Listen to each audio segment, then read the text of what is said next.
네, 이제 출애굽기 끝나고 레위기로 가지 않고 민수기로 넘어왔습니다. 아, 민수기 1장입니다. 이스라엘 자손이 애굽 땅에서 나온 후 둘째 해 둘째 달 첫째 날. 그러니까 애굽 땅에서 나온 후 2년 2월 1일이라는 거죠. 이게 좀 시간 순서가 우리 이 머릿속에 정리되어 있으면 좋으니까 좀 이렇게 설명을 드릴게요. 어떻게 시간 순서대로 좀 생각을 이제 해보면은 음, 어, 그러니까 출애굽한 지 네, 출애굽한 지는 1년 15일 된 겁니다. 출애굽한 지는 1년 15일이 된 거죠. 어, 그러니까 출애굽하고 시내산까지 가는 데는 얼마 안 걸렸어요. 안 걸렸는데 시내산에서 한 10개월 정도 지금 머물렀었죠. 그리고 어, 성막을 완성하고 성막을 완성했을 때가 1월 1일이었죠. 그리고 나서 한 달 정도 지났어요. 한 달 정도 지났으니까 2월 1일이죠.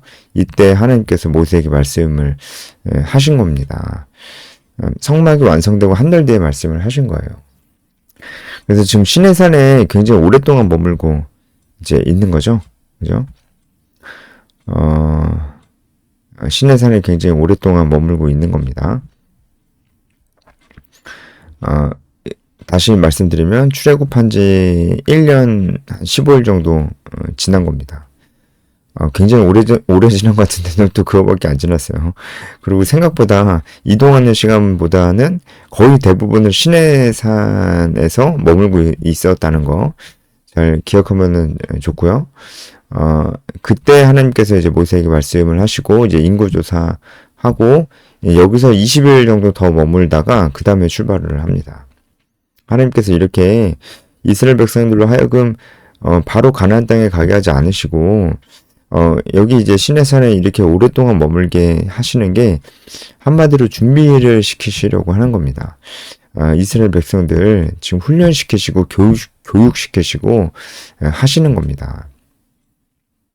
이스라엘 백성들의 그 믿음이 아직 연약하고 그렇기 때문에 시내산까지 오는 그 과정 가운데서도 하나님께서 이스라엘 백성들을 많이 가르치시고 훈련시키시는 걸 우리가 봤었죠. 그리고 이 시내산에서도 교육을 시키시는데 정말 중요한 하나님 나라 백성으로서 살아가야 될 그 전반적인 삶에 대한 것들을 이렇게 가르치시는 것입니다. 그러니까 하나님께서 우리를 사용하시기 전에 우리에게도 마찬가지죠. 이렇게 우리를 연단시키시고 준비시키시는 과정이 있다는 거예요. 그러니까 그 과정이 굉장히 중요합니다. 그래서 하나님께서 지금 시내산에서 이렇게 오랫동안 머물게 하시는 겁니다. 그러니까 우리가 무엇인가를 막 해내는 것보다, 그러니까 가나안 땅에 가서 막 전쟁을 잘하는 것보다 하나님 보시기에 더 중요한 것은 우리가 하나님 백성답게 사는 겁니다. 물론 이제 두 가지를 분리해서 생각할 수는 없어요. 결국은 가나안 땅에 가야죠. 가나안 땅에 가서 하나님 말씀대로 그 땅의 백성들은 모두 물리쳐야 됩니다. 그것도 하나님의 백성으로서의 삶이 하나님 명령에 순종하는 거기 때문에 가나안 땅에 가서 그렇게 해야 됩니다. 그것을 위해서 또 준비하는 겁니다. 그러니까 우리는 이런 실수를 범하면 안 됩니다. 우리가 계속 교육받고 훈련받는 그런 것을 통해서 우리가 성장하는 것이 아주 중요한데 교육받고 훈련받는 것만 해요. 그 사명을 감당하는 건 안 해요. 이러면 문제가 있죠. 그러니까 결국은 하나님께서 지금 시내산에서 이스라엘 백성들을 교육시키고 훈련시키시는데 이것이 너무나 중요해서 가나안 땅에 가기 전에 이렇게 하시는 거긴 하지만 그럼 그냥 계속 시내산에서 교육과 훈련만 받으면 그럼 무슨 소용이에요. 하나님께서 가나안 땅으로 인도하시려고 애굽에서 불러내셨는데 교육 훈련이 중요하다고 여기에만 머물고 있으면 무슨 소용이에요. 그게 결국은 사명이 중요하다. 결국은 명령에 순종해야 된다. 그러니까 우리도 맨날 준비만 되고 있으면 안 돼요. 또 어떤 분은 또 제가 이제 그렇게 말씀하시는 걸 들어본 적이 있는데, 제자를 삼으십시오. 영적 리더가 돼서 재생산을 하십시오. 가르치는 자가 되십시오. 이렇게 얘기하면은, 자기는 아직 그런 수준이 되지 않는데요. 자기는 아직 한참 멀었대요. 한참 모자란대요. 그러니까 더 자기는, 성장해야 된다. 이렇게 얘기를 하는 거예요. 어느 정도 돼야 하는 겁니까? 그쵸? 물론 그분의 말이 어느 정도는 일리가 있습니다. 그렇죠. 리더는 아무나 되는 게 아니죠. 그렇죠. 많은 준비가 돼야 됩니다. 책임이 주어지기 때문에 준비가 돼야 됩니다. 하지만 그 준비만 하고 있을 거예요. 그러면 분명히 제자를 삼으라고 하셨는데 그럼 언제 삼을 겁니까? 그러니까 준비만 하고 있는 거예요. 그럼 그 준비가 무슨 소용이 있는 거죠? 그러니까 어느 정도 적절히 됐으면 이제 리더가 되셔야 됩니다. 제자를 삼으셔야 됩니다. 또 제자를 삼으면서 성장하기 때문에 그래요. 이제 그렇죠. 이제 그런 것들을 고려를 해야 됩니다. 어떤 사람은 또 복음을 전하는 거, 전도하는 부분에 있어서도 그렇게 생각하는 사람이 있어요. 자기는 아직 복음을 전하기에는 자기 모습이 많이 부끄럽대요. 그래서 일단은 자기가 좋은 사람이 돼야 되겠다. 이렇게 얘기를 합니다. 언제쯤, 어느 정도 돼야, 나는 이 정도면 난 좋은 사람이야. 이렇게 생각하실 거예요. 어느 정도 돼야 좋은 사람이라고 생각할 겁니까? 그럼 좋은 사람 될 때까지는 복음을 안 전할 겁니까? 그러면 좋은 사람이 되면은 내가 생각하기에 내가 이 정도면 내가 좋은 사람이다. 이렇게 생각하면은 내가 복음을 전하려고 하는 그 전도 대상자들도 날 그렇게 생각할까요? 아닌 걸 수 있죠. 충분히 안 그럴 수 있어요. 그렇죠. 그리고 그들이 혹여나 나를 그렇게 좋은 사람으로 생각을 한다 그래도 복음을 전하면 받아들일까요? 물론 이제 내가 정말 그들이 보기에도 내가 좋은 사람이 되면 복음을 전하기에 분위기가 확실히 유리해지는 건 있습니다. 분위기가 유리해질 뿐이지 그들이 복음을 받아들이는 건 아닙니다.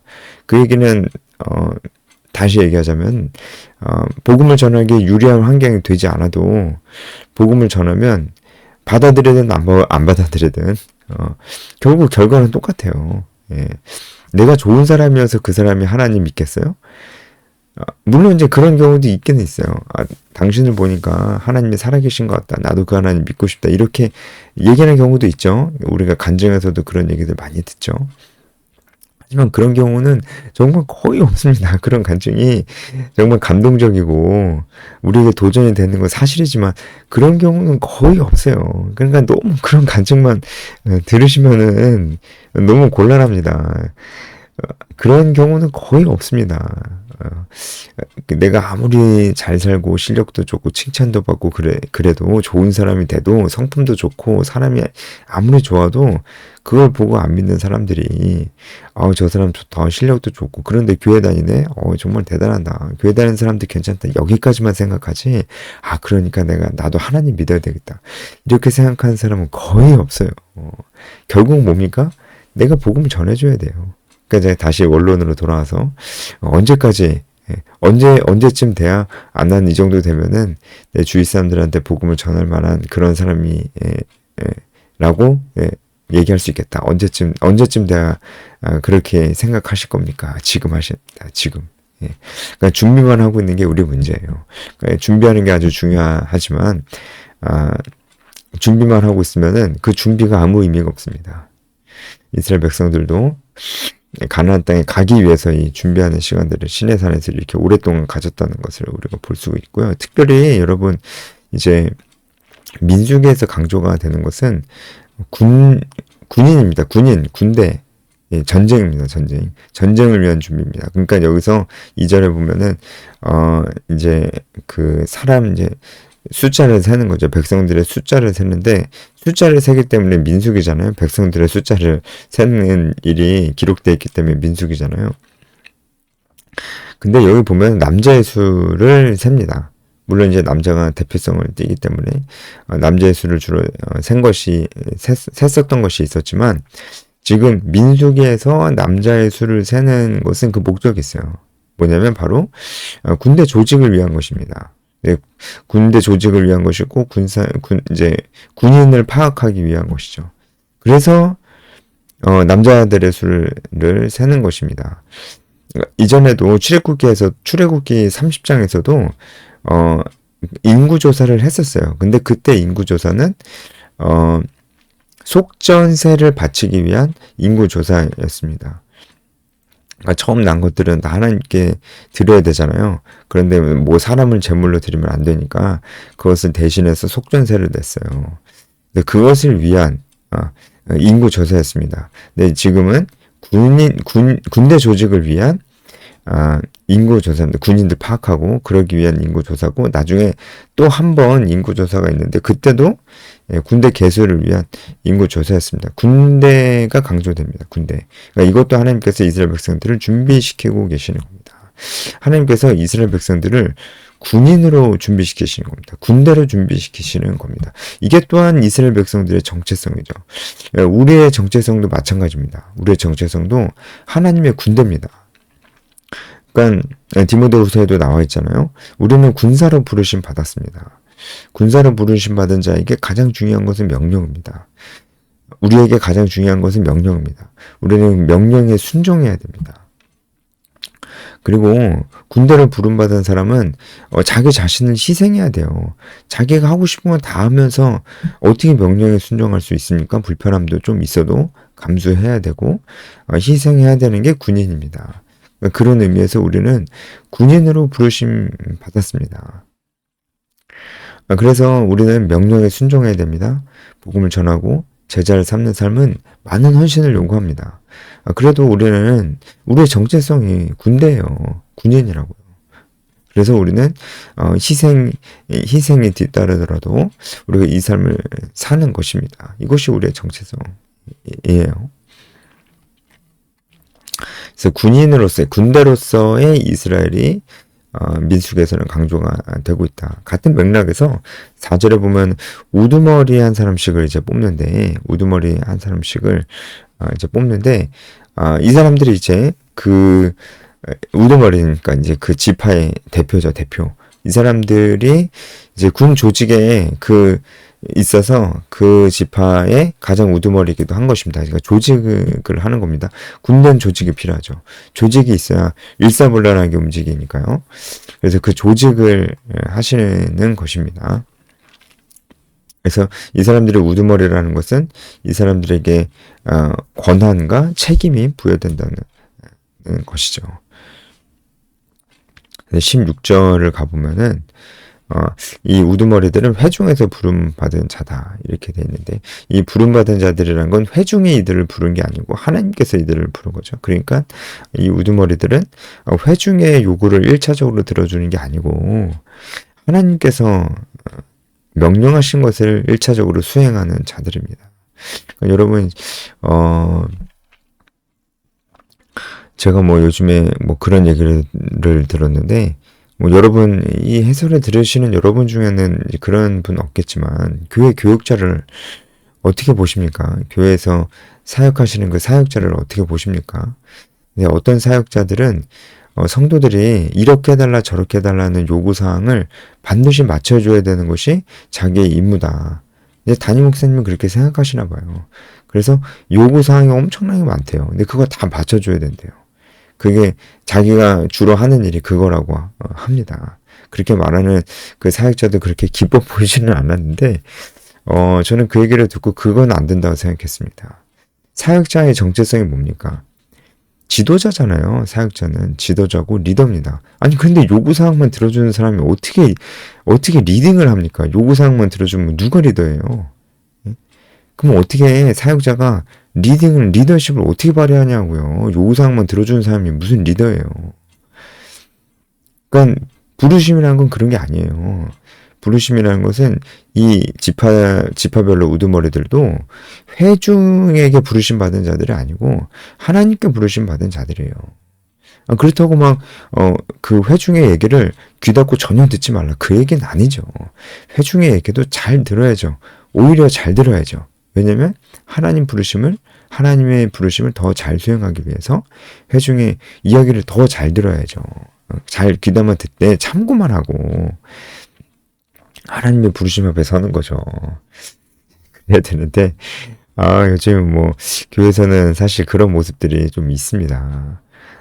그러니까 여러분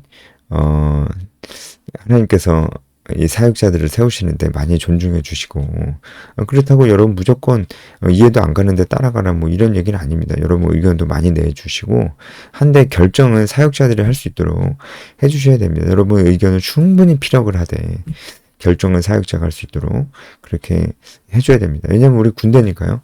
우리가 그렇게 조직적으로 움직이는 게 하나님께서 기뻐하시는 일입니다.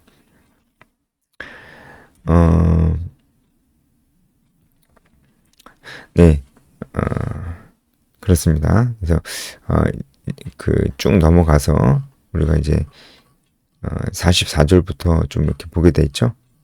쭉 넘어가서 45절, 49절을 보면은 레위인들 얘기가 나옵니다. 레위인들은 이 인구조사 중에 포함되지 않았어요. 레위인들은 포함되지 않았습니다. 레위인들은 특별한 임무를 부여받았습니다. 레위인들은 하나님의 그 성막을 그 관리하는 그런 임무를 부여받았습니다. 네, 레위인은 이렇게 특별히 성별된 자들이고요.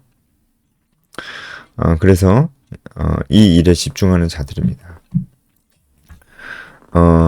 지금 사역자들이 레위인은 아닙니다. 그리고 지금 목사님이 제사장도 아니에요. 그런 직분은 이제 없어졌습니다. 하지만 의미상 연속성이 있죠. 의미상으로는 이제 무엇보다 이제 50절을 보면은 레위인들이 했었던 일들이 모든 기구를 운반하는 것이다 이렇게 되어 있는데 모든 기구를 실제로 운반하는 것이 레위인들만 할 수 있는 일이었고 그들의 책임이었지만 또 여기서 운반하다라는 뜻이 지고 나르다 이런 뜻이 있는데 여기서 지고 나르다는 뜻이 그 죄를 지고 나르다, 죄를 대신 짊어지다라는 그런 뜻으로 이 운반하다라는 히브리어 나사가 쓰이기도 했어요. 죄를 대신 짊어지다라는 뜻으로 쓰이기도 했어요. 그러니까 이게 레위인들이 해야 될 임무이기도 하죠. 이스라엘 백성들을 대신해서 하나님 앞에 나아가고 그것을 그 죄의 짐을 대신해서 이제 이런 일들을 하는 것입니다. 그런 의미에서 지금도 이 하나님의 일에만 전념하는 사역자들이 있는 것입니다. 뭐 저도 포함해서요. 그런 이들이 있는 것입니다. 그런 이들은 자기의 생계를 위해서 일하지 않고 그 하나님의 일에만 전념할 수 있도록 하나님께서 그렇게 세팅을 해두셨습니다. 그런 부분은 지금도 이어져 오고 있죠. 여러분 시대가 타락할수록 항상 이 레위인들이 생계가 어려워졌습니다. 성경에서도 이스라엘 전체가 타락할수록 항상 레위인들의 생계가 어려워졌었어요. 여러분 사사기 봐도 그런 걸 쉽게 관찰할 수가 있거든요. 그러니까 지금 시대가 그런 시대가 아닌가 생각합니다. 시대가 많이 타락하니까 이 사역자들이 살기가 어렵습니다. 그러니까 동시에 그러다 보니까 뭐 여러 가지 사역자 퀄리티가 좀 떨어지는 현상도 좀 발생하고 그러다 보니까 서로 신뢰하지 못하고 그런 아주 안타까운 일들이 지금도 이제 일어나고 있는데 뭐 그래서는 안 되겠습니다. 그래서 사역자들을 존중해 주는 것도 필요하고 사역자들은 그래서 더 정신 차리고 아무나 사역자가 또 되면 안 되고요. 그 부르심 앞에 정말 확신한 사람들이 내적 소명, 외적 소명이 있는 사람들이 서야 될 것입니다. 그래서 우리가 결국은 오늘 이제 묵상 포인트는 우리가 이 사명을 감당하기 위한 군대로 부르심 받았다라고 하는 것입니다. 나도 그 부르심 앞에 서 있지 않는가를 생각해 보시면서 묵상하시면 좋을 것 같습니다. 여기까지 하겠습니다.